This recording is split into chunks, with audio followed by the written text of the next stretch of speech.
Dear students, welcome to today's second PUC Political Science class. Today we are going to start our new chapter, that is Administrative Machinery in India.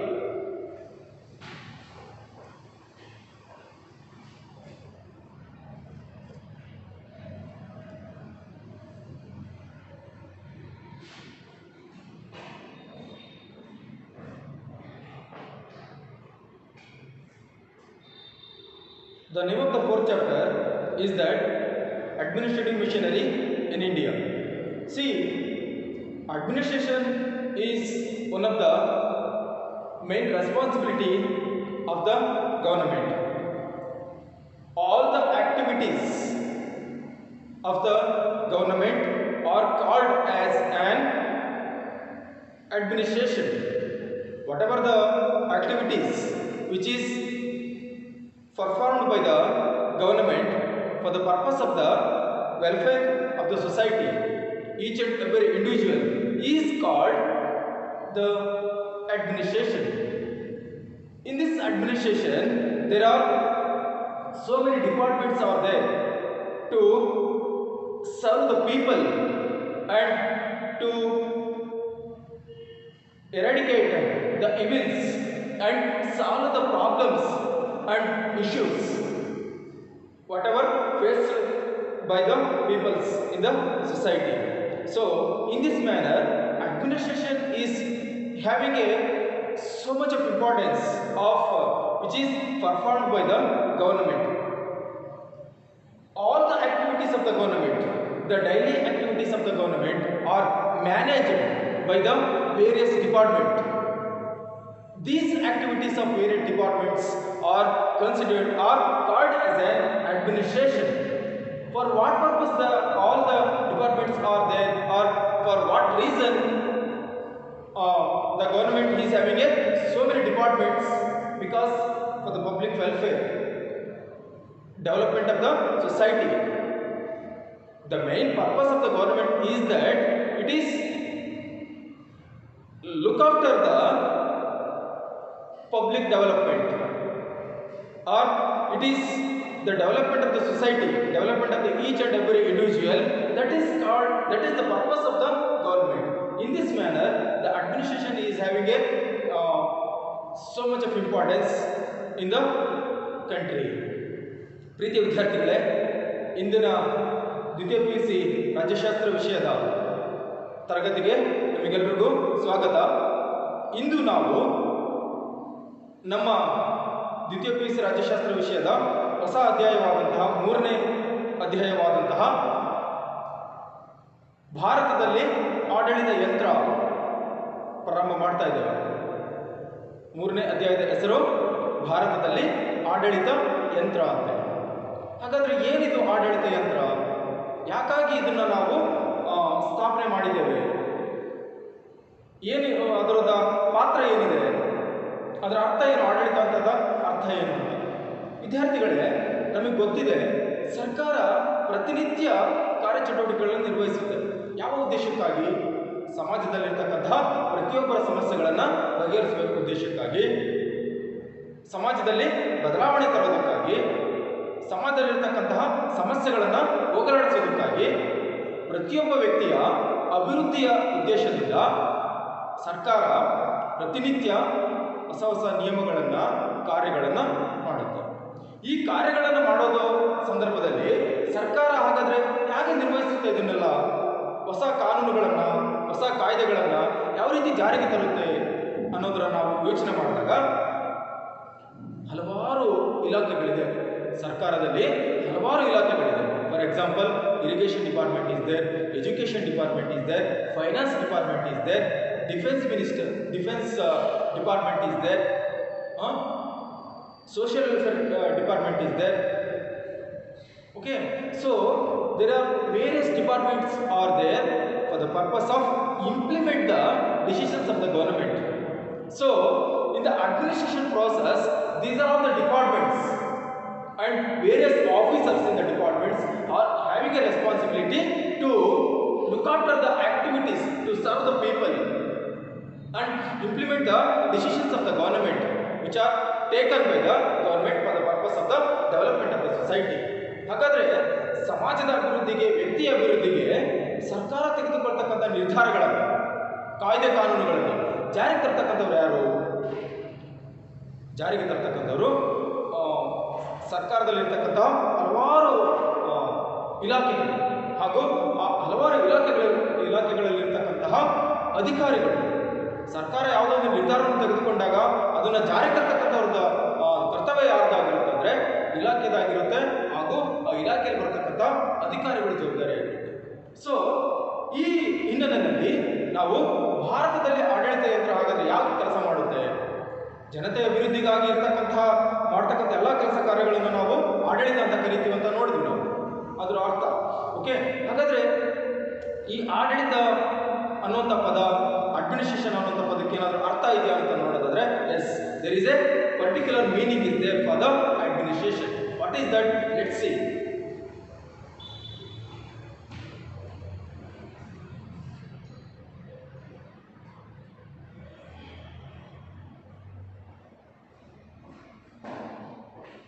See, the English word administration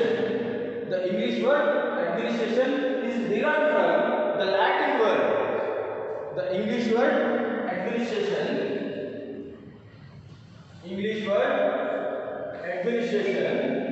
is derived from, derived means taken from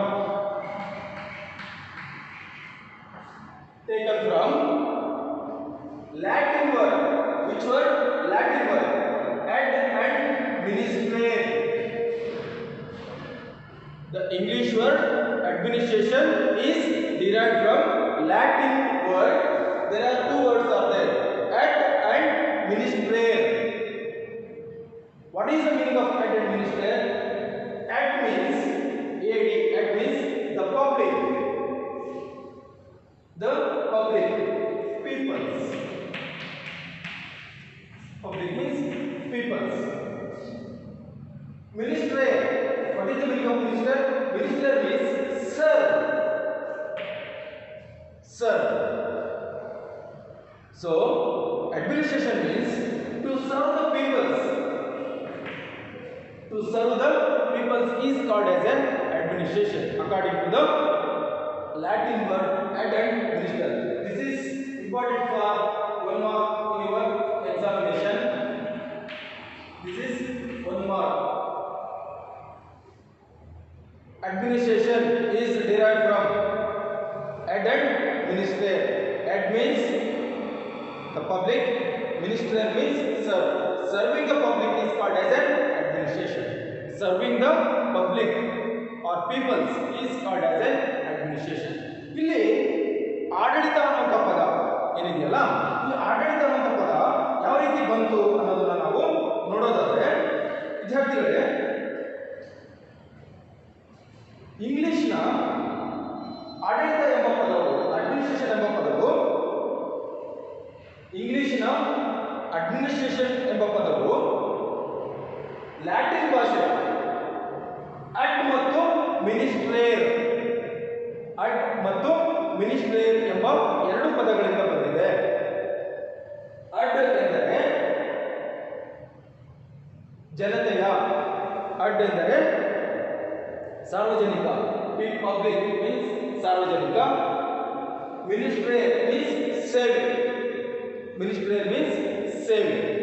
ಹಾಗಾದ್ರೆ administration ಅಥವಾ ಆಡಳಿತ ಅಂದ್ರೆ ಏನು ಹಾಗಾದ್ರೆ ಅಂದ್ರೆ ಸಾರ್ವಜನಿಕ ಸೇವೆಯೇ ಆಡಳಿತ. ಹಾಗಾದ್ರೆ ಆ ಸಾರ್ವಜನಿಕ ಸೇವೆಯ ಆಡಳಿತ ಹೇಗೆ ಹಾಗಾದ್ರೆ ಅದು ಸಾರ್ವಜನಿಕರ ಕುಂದುಕೊರತೆಗಳನ್ನು ನಿವಾರಿಸಿ ಪ್ರತಿಯೊಬ್ಬ ವ್ಯಕ್ತಿಯ ಅಭಿವೃದ್ಧಿಗೆ ಕೈಗೊಳ್ಳುವಂತಹ ಎಲ್ಲ ಕಾರ್ಯಗಳು ಹಾಗೂ ಸರ್ಕಾರದ ಇಲಾಖೆಗಳ ಮಧ್ಯೆ ಸಮನ್ವಯತೆ ಸಾಧಿಸುವುದೇ ಆಡಳಿತ. ಅರ್ಥ ಆಗ್ತಾ ಇದೆಯಾ? ಏನದು ಆಡಳಿತ ಅಂದರೆ ಇಲ್ಲಿ ನಾವು ಪದಶಃ ಅರ್ಥವನ್ನು ನೋಡಿದಾಗ, ಲ್ಯಾಟಿನ್ ಭಾಷೆಯ ಅಡ್ ಮತ್ತು ಮಿನಿಸ್ಟ್ರೇರ್ ಅನ್ನುವಂಥ ಪದಶಃ ಅರ್ಥವನ್ನು ನೋಡಿದಾಗ ಅರ್ಥ ಹೇಳ್ತಾ ಇದೆ ಏನಂದ್ರೆ, ಅಡ್ ಅಂದರೆ ಸಾರ್ವಜನಿಕ, ಮಿನಿಸ್ಟ್ರಿಯಲ್ ಅಂದರೆ ಸೇವೆ. ಸಾರ್ವಜನಿಕ ಸೇವೆಯೇ ಆಡಳಿತ. ಹಾಗಾದರೆ ಇದು ಸಾರ್ವಜನಿಕ ಸೇವೆಯೇ ಆಡಳಿತ ಅನ್ನೋದನ್ನು ನೋಡೋದಾದ್ರೆ ಇಲ್ಲಿ ಸಾರ್ವಜನಿಕ ಸೇವೆಯನ್ನು ಮಾಡ್ತಕ್ಕಂಥ ಸಂದರ್ಭದಲ್ಲಿ ಯಾರು ಮಾಡ್ತಾರೆ ಈಗ ಸಾರ್ವಜನಿಕ ಸೇವೆಯನ್ನು? ಒಬ್ಬ ವ್ಯಕ್ತಿ ಮಾಡೋದಕ್ಕಾಗುತ್ತಾ ಅಥವಾ ಇಬ್ಬರು ವ್ಯಕ್ತಿಗಳು ಮಾಡೋದಕ್ಕಾಗುತ್ತಾ? ಇಲ್ಲ.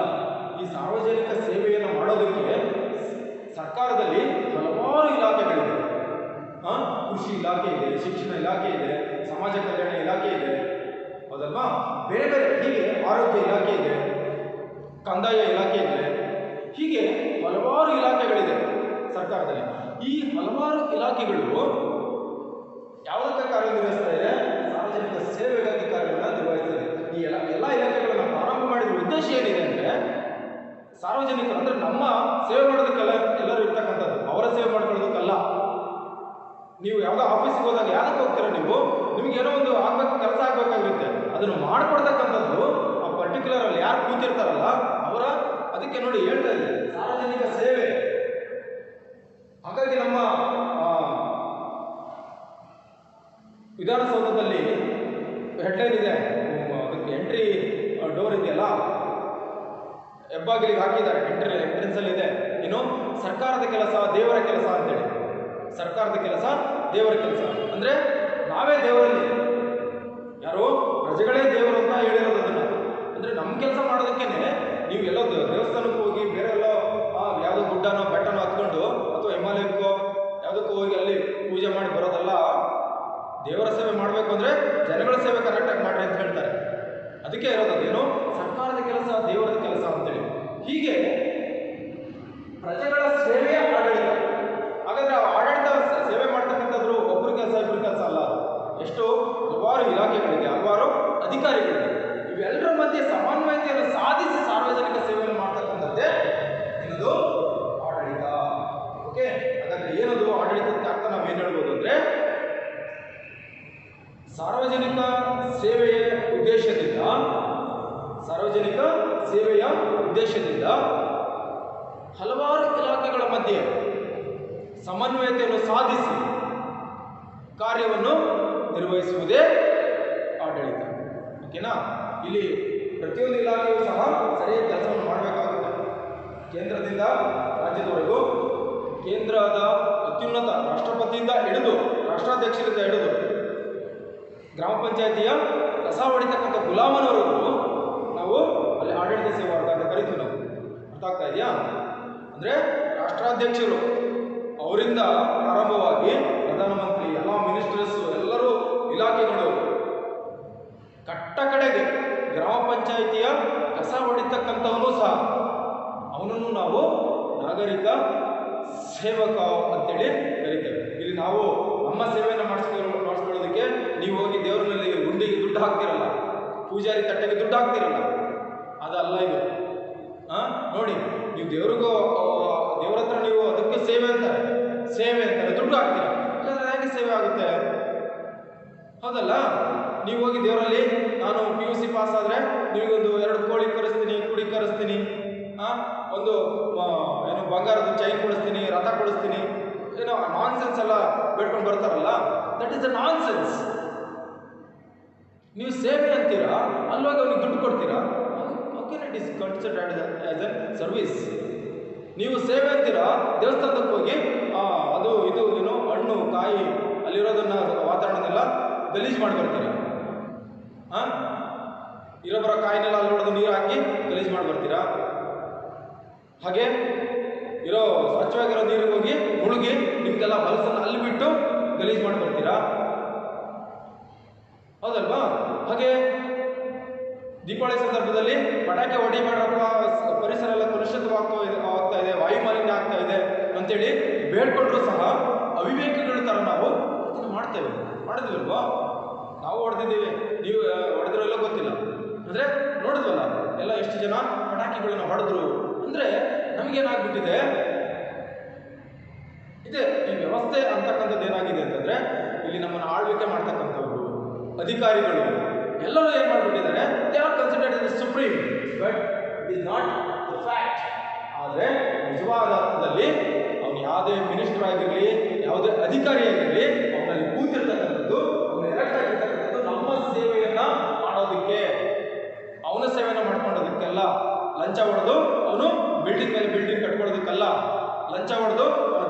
ಬ್ಯಾಲೆನ್ಸ್ ಅನ್ನ ಹೆಚ್ಚಿಗೆ ಮಾಡ್ಕೊಳ್ಳೋದಕ್ಕಲ್ಲ ಅವನನ್ನು ನಾವು ಅಲ್ಲಿ ಅಪಾಯಿಂಟ್ ಮಾಡಿರೋದು.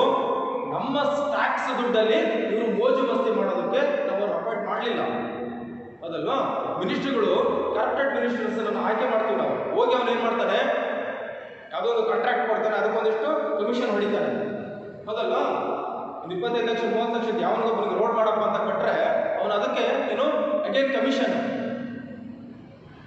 ಮೇಲಿನ ಅಧಿಕಾರಿಯಿಂದ ಹಿಡಿದು ಎಲ್ಲರೂ ಸಹ ಇವತ್ತೇನಾಗಿದ್ದಾರೆ, ಕಮಿಷನ್ ಏಜೆಂಟ್ಸ್ ಆಗಿಬಿಟ್ಟಿದ್ದಾರೆ ಇವತ್ತು ಸರ್ಕಾರದಲ್ಲಿ.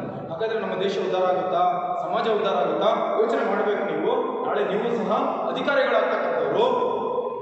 ನಾಳೆ ನೀವು ಸಮಾಜ ನಿಮ್ಮ ಎಜುಕೇಷನ್ ಅನ್ನು ಮುಗಿಸಿ ಈ ಸಾರ್ವಜನಿಕ ಸೇವೆಗೆ ಅವಕಾಶ ಸಿಕ್ಕರೆ ಬರ್ತಕ್ಕಂಥವ್ರು. ನೀವು ಯೋಚನೆ ಮಾಡಬೇಕು ಇವಾಗಲಿಂದನೇ. ಹಾಗಾದ್ರೆ ಇದಕ್ಕ ನಾವು ಈ ದೇಶವನ್ನ ಬ್ರಿಟಿಷರಿಂದ ಸ್ವತಂತ್ರಗೊಳಿಸಿದ್ದ ಅವರೇ ಇರ್ಬೋದಾಗಿತ್ತಲ್ಲ ನಮಗೆ. ಅವಾಗ ನಮ್ಮ ಬ್ರಿಟಿಷರು ನಮ್ಮನ್ನು ಏನು ಮಾಡಿದ್ರು, ನಿರಂತರವಾಗಿ ಶೋಷಣೆ ಮಾಡೋರು. ಇವರು ನಮ್ಮನ್ನು ಏನು ಮಾಡ್ತಾ ಇದ್ದಾರೆ, ಇವತ್ತು ಶೋಷಣೆ ಮಾಡ್ತಾ ಇದ್ದಾರೆ. ನೀವು ಯಾವುದೇ ಡಿಪಾರ್ಟ್ಮೆಂಟ್ಗೆ ಹೋಗ್ರಿ ಲಂಚ, ಯಾವ ಟೇಬಲ್ಗೆ ಹೋದ್ರೂ ಲಂಚ. ನಮ್ಮ ಕಷ್ಟ ಹೇಳ್ಕೊಂಡು ಹೋದ್ರೆ ಅವ್ನು ನಮ್ಮ ಕೈ ಬಾಯಿ ಜೋಬ್ ನೋಡ್ತಾ ಇರ್ತಾನೆ, ತೆಗಿ ದುಡ್ಡು ಅಂತೇಳಿ. ಕೊಡಲಿಲ್ಲ ಅಂತಂದರೆ ನಾಳೆ ಬಾ, ನಾಡಕ್ಕೆ ಬಾ, ಆ ಡಾಕ್ಯುಮೆಂಟ್ ಇಲ್ಲ, ಈ ಡಾಕ್ಯುಮೆಂಟ್ ಇಲ್ಲ, ನಾನು ಇನ್ಸ್ಪೆಕ್ಷನ್ ಮಾಡಬೇಕು, ಅವನು ರಜೆ ಹೋಗಿದ್ದಾನೆ, ನನ್ನ ಹೆಂಡತಿ ಹೆರಿಗೆ ಆಗಿದೆ, ನನಗೆ ಹೆರಿಗೆ ಆಗಿದೆ. ಸೊ ಈ ಥರ ಸಿಲ್ಲಿ ರೀಸನ್ಸನ್ನೇ ಕೊಡ್ತಕ್ಕಂಥ ಇದು ಇವತ್ತಿನ ನಮ್ಮ ಆಡಳಿತ ವ್ಯವಸ್ಥೆಯ ಸ್ವರೂಪ ಮತ್ತು ರಿಯಾಲಿಟಿ. ಓಕೆ, ಹಾಗಾದ್ರೆ ನಾವು ಈ ಚಾಪ್ಟರ್ ಏನು ಅಧ್ಯಯನ ಮಾಡಬೇಕು ಅಂದರೆ, what we are going to study in this chapter is that we need to know what is the real meaning of administration and what is the role of the administrators. ಯಾಕಾಗಿ ನಾವು ಅವರನ್ನು ಆ chair ಮೇಲೆ ಕೂರಿಸಿದ್ವಿ ಅನ್ನೋದಕ್ಕೆ ನಾವು ತಿಳ್ಕೊಳ್ಬೇಕು. ತಿಳ್ಕೊಂಡಾಗ ನಮಗೆ ಏನಾಗುತ್ತೆ, ನಾವು ಹೋಗಿ ನಾಳೆ ಕೇಳ್ಬೋದು ಅವ್ರನ್ನ, ಏನು ಸ್ವಾಮಿ ನೀವು ಈ ಕೆಲಸ ಮಾಡೋದಕ್ಕೆ ಕೂತಿರೋದು, ಯಾಕೆ ನೀವು ಲಂಚ ಕೇಳ್ತಾ ಇದ್ದೀರಾ, ಯಾಕೆ ನಮ್ಮ ಕೆಲಸವನ್ನ ಮಾಡ್ಕೊಡ್ತಾ ಇಲ್ಲ ಅಂತೇಳಿ. You have to knowledge and awareness. ಈ ಅವೇರ್ನೆಸ್ ಮೂಡಿಸೋದಕ್ಕೋಸ್ಕರ ಈ ಚಾಪ್ಟರ್ ನಮಗೆ ಇಟ್ಟಿರೋದು. ಏನು ಭಾರತದಲ್ಲಿ ಆಡಳಿತ ಇದ್ರು ಅಂತ, ಏನು ಒಬ್ಬ ಅಧಿಕಾರಿಯ ರೋಲ್ಸ್ ಅಂಡ್ ರೆಸ್ಪಾನ್ಸಿಬಿಲಿಟೀಸ್ ಏನು, ಅವನೇನು ಮಾಡಬೇಕು ಅನ್ನೋಂಥದ್ದನ್ನ ನಮಗೆ ಜ್ಞಾನ ಇರಬೇಕು. ಯಾವುದೋ ಒಂದು ಆಫೀಸ್ಗೆ ಹೋದಾಗ ನೀವು ಒಬ್ಬ ಅಧಿಕಾರಿ ಹತ್ರ ಹೋದಾಗ ಅವನೇನು ದೇವರಲ್ಲ, ನಾವು ಅವನಿಗೆ ಅಷ್ಟೊಂದು ಮರ್ಯಾದೆ ಕೊಟ್ಟು ಮಾತಾಡ್ತಕ್ಕಂಥ ಅವಶ್ಯಕತೆಯೂ ಇಲ್ಲ. ಯಾಕಾಗಿ ಅಂದರೆ they are the public servants. They are sit in the chair to serve us. We are going to pay. Salary ನಾವು ಕೊಡ್ತಾ ಇದ್ದೀವಿ ಅವರಿಗೆ, ನಮ್ಮ ಟ್ಯಾಕ್ಸ್ ಮನೇಲಿ ಅವ್ರ ಸ್ಯಾಲ್ರಿ ಬದುಕ್ತಾ ಇದ್ದಾರೆ, ಅವ್ರ ಮನೆ ನಡೀತಾ ಇದೆ.